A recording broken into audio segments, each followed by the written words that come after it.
오늘 저녁에는 누가복음 8장 40절에서 48절 말씀 본문으로 예수님의 옷에 손을 댄 여인이라는 제목으로 말씀을 함께 은혜 나누는 시간 되기를 소망합니다.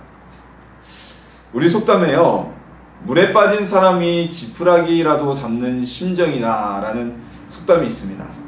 이 물에 빠진 사람이 지푸라기를 잡아봐야 어떻게 되겠어요?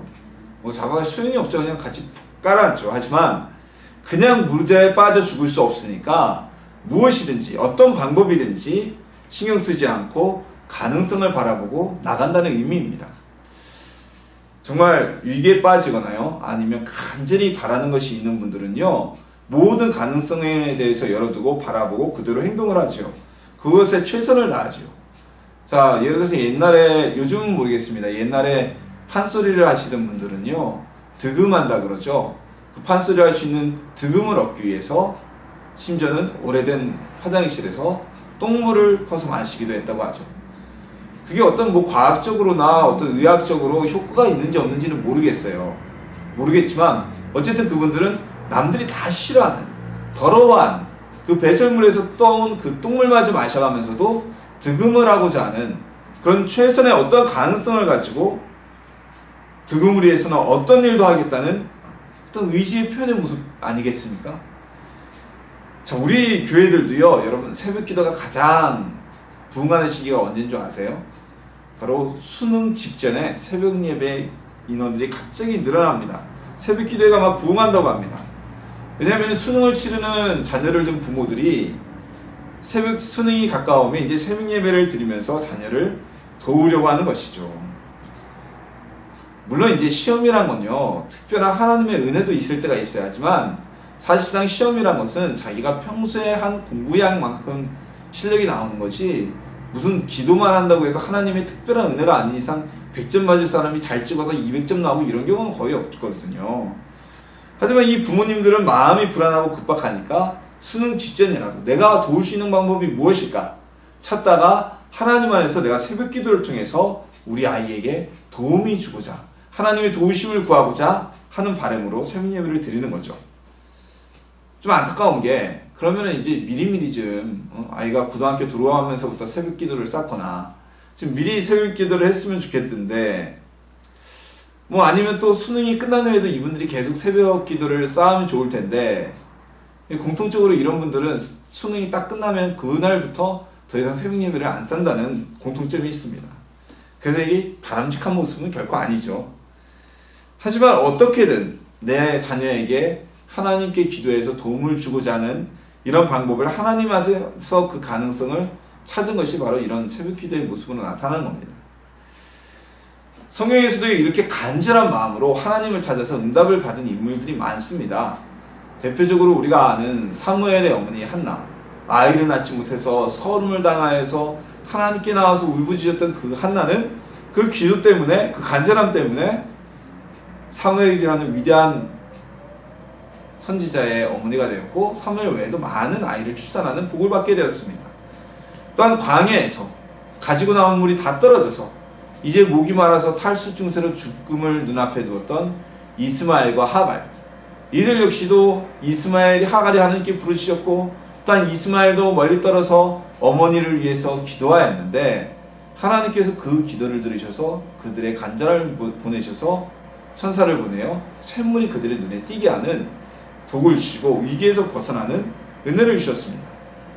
이 두 예외에도 많은 인물들이 하나님께 간절함으로 나가서 응답을 받았죠. 위기에서 구원을 받고요.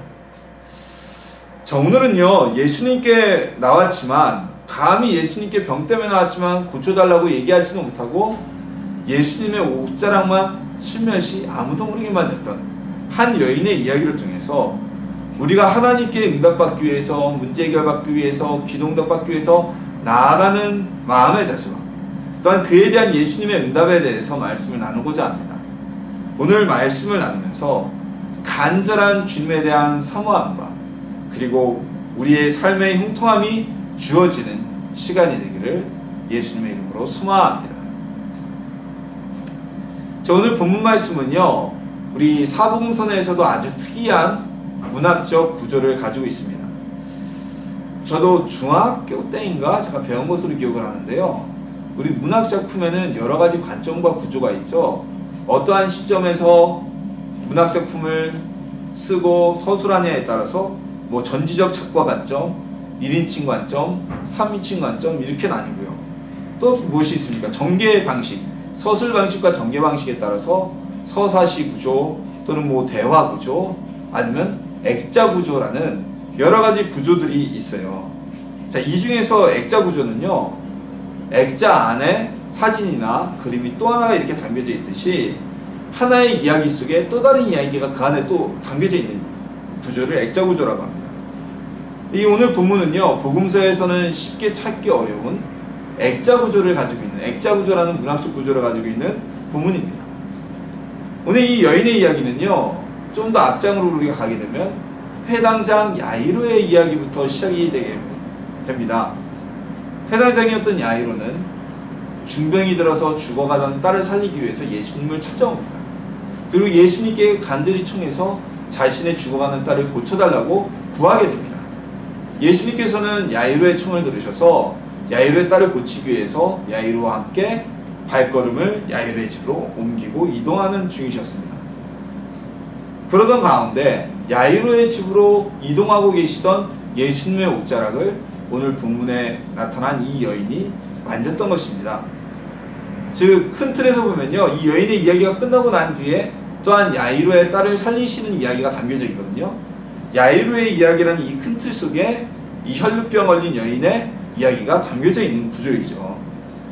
한 이야기 속에 두 가지 기적이 담겨져 있는 아주 특이한 본문 중에 하나입니다. 우리가 성경을 읽으면서요, 본문에 담긴 하나님의 메시지, 성경에 담겨져 있는 하나님의 메시지가 무엇인가를 파악하는 것은 아주 중요합니다. 그것이 우리가 성경을 읽는 핵심 중에 핵심이죠. 그리고요, 그것뿐만이 아니라 본문에 담겨져 있는 어떤 문학적 구조 또는 복선들 아니면은 짝을 이루는 이런 구조들을 찾아가면은, 그걸 찾아가면서 우리가 성경을 읽으면요, 성경 읽기가 매우 즐거워져요. 그냥 우리 성경을 읽을 때 뭐 불교에서 불경을 외듯이 경전 외듯이 아니면 암기식으로 성경을 읽다 보면요, 20분 내에 눈이 감겨버리는 아주 최고의 수면책이 성경입니다. 본문에 담긴 하나님의 메시지를 파악하고 문학적 구조나 복선 그리고 짝이 되는 본문을 찾아가다 보면요, 이 성경을 읽고서 졸음이 올 시간이 없어요. 성경에 있는 것이 정말 쉬워지고 재미있게 됩니다. 자, 예를 들어서 복음서에서 보면요, 예수님이 수많은 구약의 본문들을 언급하고 사두개인들이나 바리새인들이나 아니면 제자들이나 사람들에게 말씀을 하셨어요. 근데 그 예수님이 언급하셨던 구약의 본문들을 찾아보면요, 예수님이 하셨던 말씀이 어떤 의미가 담겨져 있는지 아주 정확하게 알 수 있게 되어 있습니다. 예수님이 하신 말씀의 메시지가 정확하게 보이게 되고 파악하게 된다는 겁니다.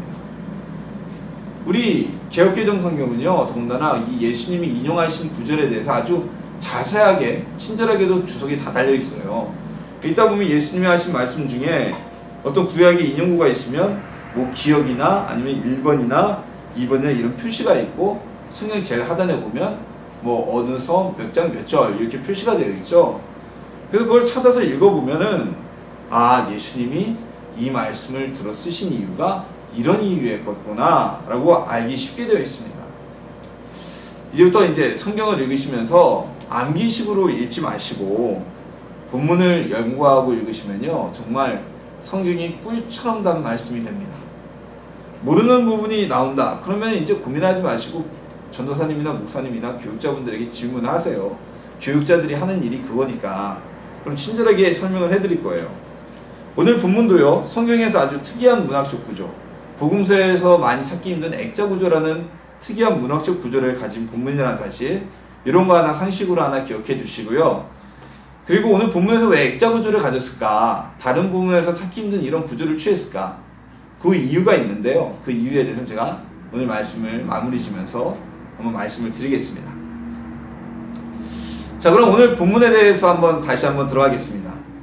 예수님의 옷에 옷을 댄 여인에 대해서 오늘 본문은 이렇게 설명합니다. 이 여인은 12년 동안, 12해 동안 혈루증, 피가 흐르는 병에 걸려서 고생하던 여인이라고 소개하고 있어요. 제가 중학교 때 생물을 배운 이후에 오늘 본문 말씀을 읽고 이런 의문이 들었었습니다. 혈루증은 유전병이고 이 혈루증이라는 병이 유전자에서 문제가 생겨서 나타나는 병인데 여성은 혈루증에 걸릴 수가 없는데 이상하다라는 생각을 했었어요. 유전학상 혈루증에 걸린 여성은 X형 색체인가에 문제가 생겨서 태내에서 사산이 되고 맙니다.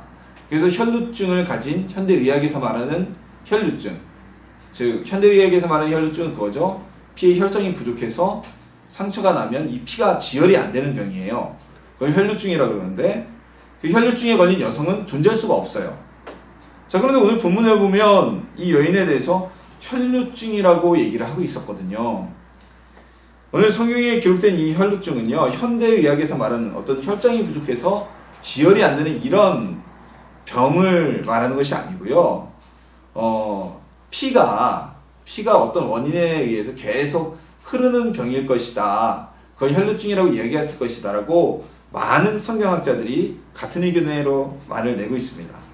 왜냐하면요, 2000여 년 전에는 이 피를 지속적으로 흘리면 유전학적 소견이나 오늘날과 같은 의학적인 소견이 아니라 사람들이 볼 때 한자어 그대로잖아요. 피가 흐르는 병, 혈루증. 이렇게 일반적으로 규정했기 때문입니다. 레위기에서도 보면요, 유출병, 즉 몸에서 무슨 체액이나 피나 무언가가 계속 흐르는 사람들, 이런 분비하는 병에 대해서 이야기를 하면서 그런 병에 걸린 사람은 부정하다라고 규정하고 있었어요. 따라서 오늘 본문의 혈루증에 걸린 여인은 유출병에 걸린 여인이고 이 여인은 아마도 피를 계속적으로 흘리는 정확히는 알 수 없지만 아마 하혈이 멈추지 않는 질병에 걸렸을 가능성이 높다고 보고 있습니다. 특히나 우리 성경은 의학서가 아니기 때문에 전문적인 의학 지식이나 의학사를 전하는 책이 아니기 때문에 이때 당시에 사람들이 보편적으로 하는 호칭을, 질병의 호칭을 이야기하였다고 우리가 생각하면 여자가 왜 혈루증에 걸렸지? 라는 의문은 사라지게 될 겁니다.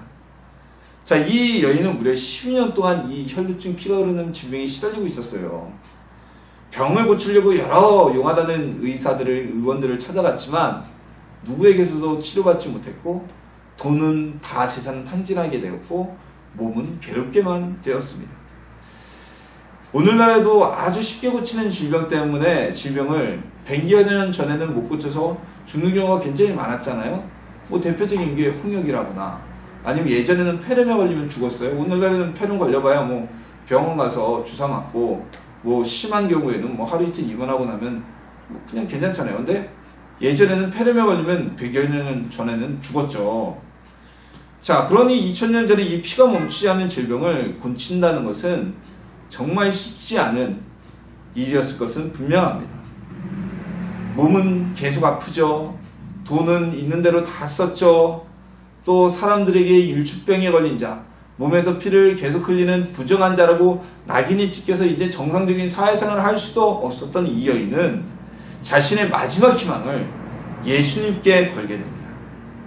왜냐하면 예수님은 이때 당시에 유대와 갈릴리 곳곳을 다니면서 많은 병자들을 고치셨고 그리고 귀신 들린 자를 귀신을 쫓아내시고 모든 병을 고치시는 분이라는 소식을 이 여인도 들었기 때문입니다. 그래서 자기의 질병을 치료할 마지막 희망으로 예수님을 선택하고 예수님께 나오게 되었습니다. 결과론적으로 이 여인의 이 선택은 아주 탁월한 선택이 되었죠. 자, 물에 빠진 사람이 아마 지푸라기라도 잡는 심정으로 예수님께 나왔을지 모릅니다. 그러나 이 여인에게는 그가 만약에 그것이 지푸라기라고 해도 절대로 놓지 않겠다는 강한 의지가 있었습니다. 우리는 본문에서 자신의 병을 고치겠다는 이 여인의 강인한 의지, 그리고 예수님께 대한 믿음을 확인할 수가 있습니다. 예수님께 기도하며 나올 때 우리가 제2의 어떤 대안으로, 기도는 제3의 대안으로 이렇게 나와서는 안 됩니다. 이 본문의 여인처럼 예수님께 기도하는 것은 예수님만이 우리를 살리고 예수님만이 우리의 대안이고 예수님만이 우리의 해결책이라는 그 강인한 의지를 가지고 나와서 기도할 때, 예수님이 우리의 문제를 해결해 주실 수 있다는 믿음과 함께 기도할 때 우리의 기도는 응답되고 이 여인처럼 하나님을 만나서 복을 받을 수 있게 되었던 것입니다. 복을 받을 수 있을 것입니다. 이 혈루증을 앓던 여인이 예수님만 바라보고 나왔던 것처럼 우리도, 우리 성도님들도 최선의 선택으로 예수님만 바라보며 예수님만 붙잡고 예수님 앞에 나오는 주의 성도들이 되시길 소망합니다. 근데 이 여인이 예수님께 나오기 위해서는 참 커다란 어떤 장벽이 하나가 있었습니다. 어떤 장벽이었냐? 무슨 담이 쳐져 있는 게 아니라 보이지 않는 큰 장벽이 있었어요. 방금 전에 제가 말씀드렸지만 레위기에서는 유출병, 피를 계속 흘리는 여인, 혈류증을 가진 여인에 대해서 이 율법에 의하면 절대 이 여인은 사람이 많은 곳에 갈 수가 없었습니다. 왜냐하면요, 예수님 주변에는 항상 많은 사람이 모였잖아요. 우리가 그 대표적인 예가 오병이어의 기적 아닙니까? 남자만 5,000명이 몰릴 정도로 오늘날에는 희한한 일이 있다 그러면 이렇게 사람들 구름대같이 모여들죠. 수많은 사람들이 모여 있었어요. 근데 이 여인과 유출병, 혈류병에 걸린 여인과 어떤 사람이 접촉을 한다. 피부가 닿거나 옷이 닿거나 몸이 닿는다. 그러면 그 사람도 부정한 사람이 되어서 그날 저녁까지 부정했고 정결 예식을 치러야 했기 때문입니다. 그래서 이 혈류증에 걸린 여인은 절대로 사람과 함께 접근해서는 안 되고 만나서도 안 되고 부딪혀서도 안 되는데 예수님을 만나기로 가기 위해서는 그 많은 인파를 뚫고 들어갈 수밖에 없었어요. 만약에 이 여인이 자신이 가진 질병을 내가 혈류증에 걸렸습니다 라고 얘기한다면 이 여인은 더더군다나 예수님 계신 곳에 가까이 갈 수조차 없었죠. 사람들이 접근을 금지했을 것이니까요.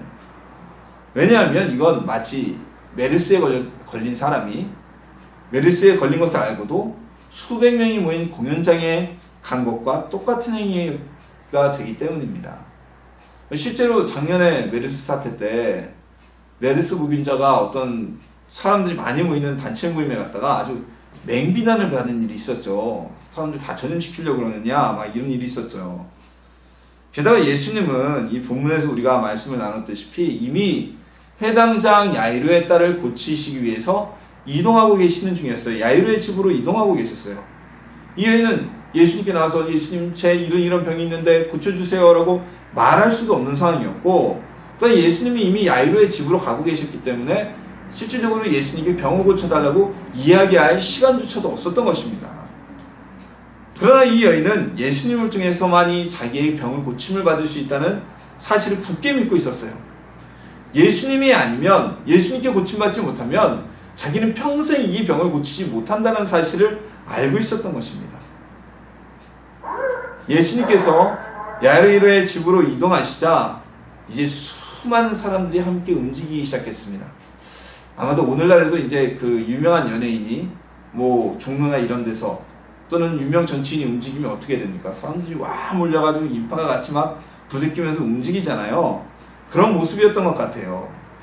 사람들은 예수님의 얼굴을 한 번이라도 보기 위해서 접근을 했고 예수님의 12제자들은 그들이 예수님께 너무 가까이 오지 못하도록 에스코트를 하면서 진행하는 야이로의 집으로 이동하던 상황이었던 것 같습니다. 근데 이 혈류증을 앓던 여인은 이 혼란을 하나의 기회로 사용하였습니다. 사람들이 서로 밀어제끼면서 예수님 주변이 혼돈스러웠을 때 그 속에 비집고 들어가서 예수님의 옷자락을 슬쩍 남몰래 만졌던 것입니다. 그렇게라도 하면 자신의 병이 나을 수 있을 것이라는 간절함과 또한 믿음이 있었기 때문에 가능한 행동이었죠. 위중에서 지금 언제 죽을지 모르는 야이로의 딸을 고치러 그 집으로 가시던 예수님께서 갑자기 발걸음을 멈추셨습니다. 그리고 주위를 둘러보시면서 이렇게 물어보시는 겁니다. 누가 내 몸에 손을 대었니? 라고 묻으셨어요. 하지만 주변에 어떤 사람도 자신이 예수님의 몸에 손을 대었다는 말을 하는 사람이 없었습니다. 옆에서 보다 답답한 베드로가 이렇게 얘기를 합니다.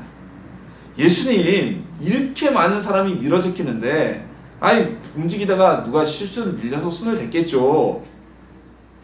그러나 예수님은 아니다. 내게서 능력이 나갔다라고 절대로 실수로 예수님을 만진 것이 아니라고 다시 강조하셨습니다.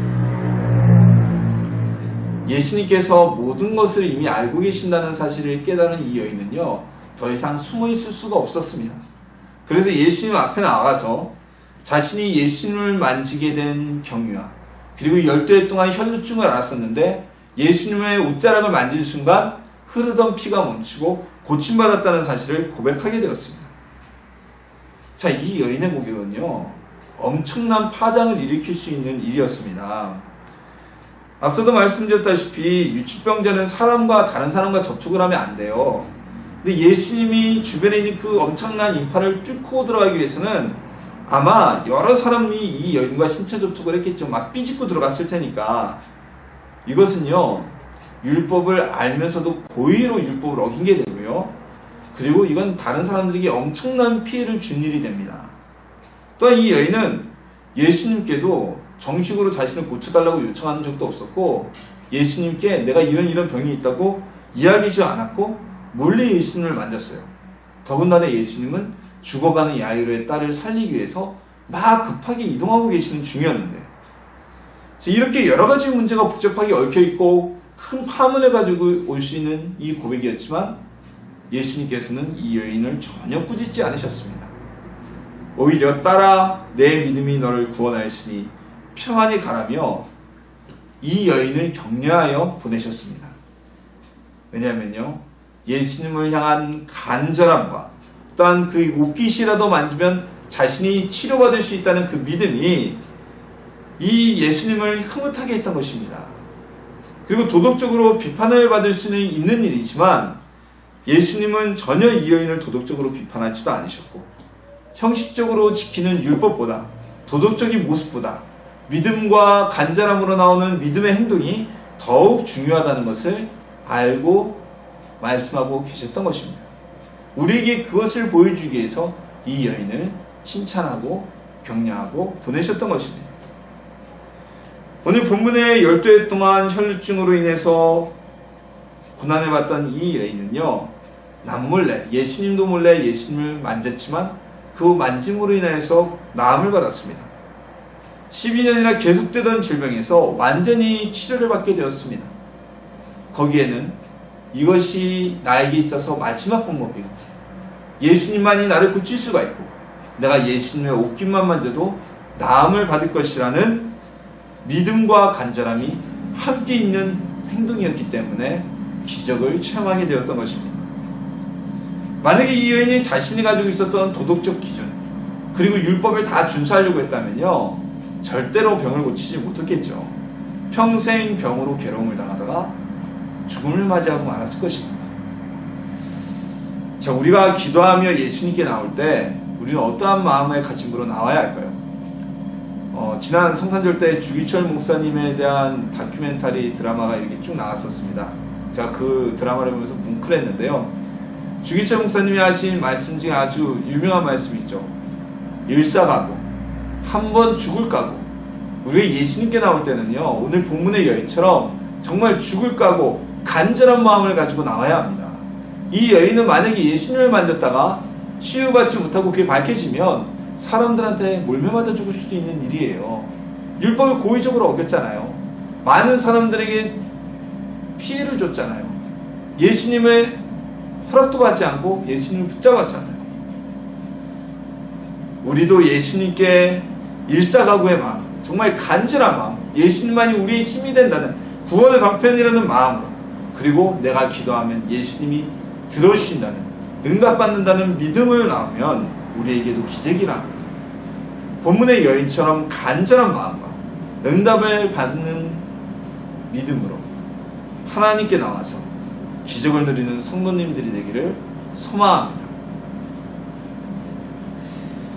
12년 동안이나 그 긴 세월을 혈류증으로 고통을 받고 사람들에게 왕따를 당하며 살 수밖에 없었던 이 여인은 병고침에 대한 간절한 사모함으로 예수님께 나왔습니다. 그리고 자신의 간절함과 예수님을 만지기만 해도 병 고칠 수 있다는 믿음과, 그리고 그 생각을 실질적으로 행동으로 옮기는 모습을 통해서 자신의 지긋지긋한 병으로부터 치료를 받게 되었습니다. 우리도 오늘 본문의 여인과 같은 간절함이 있으면요, 응답받을 수 있습니다. 이렇게 간절히 기도하지 않기 때문에 응답받지 못하는 것일 수가 있습니다. 이 본문에서 이 여인과 예수님의 대화 장면을 옆에서 바라보던 야이로는요, 속이 새까맣게 타들어가고 있었을 것입니다. 자기의 딸이 정말 위독한데 죽어가고 있는데 이 혈류증 거인 여인 때문에 예수님이 가는 발걸음을 멈추게 됐고 시각이 지체되고 있는 것이었습니다. 자, 이것이 오늘 본문이 액자 구조로 구성된 이유입니다. 이 여인은 고침을 받았습니다. 근데 예수님이 이 여인 때문에 발걸음을 멈추고 대화하는 사이에 야이로의 집에서 종이 나옵니다. 그래서 전합니다. 당신의 딸이 죽었습니다. 더 이상 예수님 선생님을 괴롭게 하지 마십시오. 더 이상 예수님 우리 집에 와봐야 소용없습니다. 당신의 딸이 이미 죽었습니다. 라는 소식이 전해지게 됩니다. 자, 이 액자 구조는 야이로의 딸의 치료 이야기라는 큰 테두리 안에 12의 혈류증 걸린 여인의 치료 이야기가 들어가면서 또한 이 여인은 치료받았지만 하나의 갈등이 생기게 되죠. 야이로의 딸, 원래 이 이야기가 시작되었던 목적인 야이로의 딸이 죽었다는 갈등이 하나 또 부각이 되게 됩니다. 그래서 이 액자 구조를 통해서 오늘 본문에 있는 독자들은요, 더 큰 긴장감을 접하게 되죠. 그리고 죽음은 야이로의 딸을 살리신 예수님의 기적은 더욱 크게 부각이 되게 됩니다. 만약 예수님이 바로 가서 야이로의 딸 병든 딸을 고쳤다, 뭐 그럼 다른 사람들을 치유한 것과 똑같잖아요. 근데 완전히 끝난 것 같은 이 야이로의 딸이 죽었다는 그 최악의 상황에서 예수님이 그의 집에 가셔서 반전을 일으키신 것이죠. 죽은 딸을 살림으로 인해서. 자, 만약에 이런 경우가 있어요. 예수님께서 야이로의 딸을 살리지 않으셨다면 오늘 본문의 여인은 어떻게 됐을까요? 이 여인 때문에 회당장의 딸이 죽었다는 원망을 듣게 되었을 것입니다. 그리고 회당장에로는 막강한 지위를 가진 야이로가 혹여라도 자신의 딸을 죽게 된 그 원인을 이 여인에게 두고 보복을 했을지도 모릅니다. 하지만 예수님께서는 야이로의 딸을 다시 살리심으로 인해서 어떠한 이런 최악의 시나리오, 12해 동안 혈류증을 걸렸다, 그 믿음의 간절함과 그 믿음으로 예수님께 나아 고침을 받던 이 여인에게 어떠한 피해가 가는 이런 최악의 시나리오는 아예 모조리 사라져버리게 되었던 것입니다. 오늘 본문의 여인이 고침을 받을 수 있었던 것은 세 가지 요소가 있었기 때문입니다. 물에 빠진 사람이 무엇이가 잡는 것과 같은 간절함, 그리고 예수님께 가면 나는 옷깃만 만져도 고칠 수 있다는 확실한 믿음, 그리고 모든 위험을 무릅쓰고 사람들이 비난당할 것도 무릅쓰고 예수님께 다가가서 예수님의 옷깃을 정말 만졌던 그 행동, 이 세 가지의 요소가 있었기 때문에 이 여인은 자신의 질병으로부터 치유함을 받을 수가 있었습니다. 이 세 가지 요소 중 어느 하나만이라도 빠졌다면 이 여인의 질병은 치료함을 받지 못하였을 것입니다.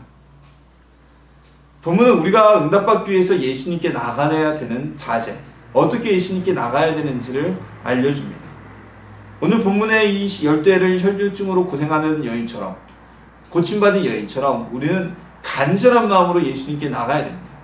예수님밖에 없다, 예수님만이 나의 해결책이고 응답의 길이라는 간절한 심령으로 기도하며 나아가야 됩니다. 또한 우리가 예수님께 기도하면서 예수님의 응답이 있을 것이라는, 예수님 우리의 기도를 응답해 주실 수 있다는 믿음의 확신을 가지고 나와야 됩니다. 또한 마지막으로 이런 간절함과 믿음의 확신이 있다면 생각만 하고 멈춰서지 말고 행동하는 믿음이 있어야 됩니다.